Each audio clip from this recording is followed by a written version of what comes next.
ہم اس دور سے گزر رہے ہیں جہاں پیسے کو اہمیت دی جاتی ہے اور رشتوں کو رون دیا جاتا ہے۔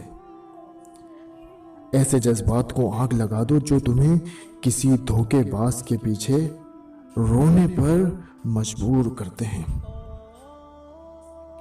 میرے خیال میں کہتے ہیں کہ رشتے برابری والوں میں ہوتے ہیں، لیکن میرے خیال میں ہے برابری مال دولت کی برابری نہیں ہوتی، نہ ہی ذات کی برابری ہوتی ہے، یہ سوچ کی برابری ہوتی ہے، کیونکہ اگر سوچ میں برابری ہو تو سب گھاٹے پورے ہو جاتے ہیں، اور اگر یہ برابری نہ ہو تو پھر گھٹی گھاٹے ہوتے ہیں۔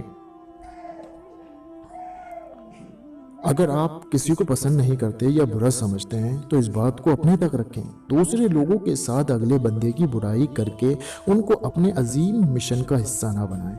ایک بندہ ہو سکتا ہے کہ کچھ لوگوں کے لیے زہر ہو، لیکن وہی بندہ بہت سے لوگوں کے لیے شہد بھی ہو سکتا ہے۔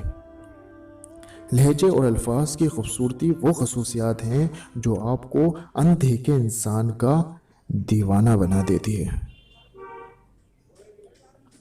کہتے ہیں مرد کو قدرت نے محبت اگر 20% دی ہے تو کنٹرول 2% دیا ہے، یعنی مرد سے 20% بھی کنٹرول نہیں ہوتی، وہ اظہار کر دیتا ہے۔ عورت کے اندر محبت 80% ڈالی اور جذبات پر کنٹرول 98% دیا۔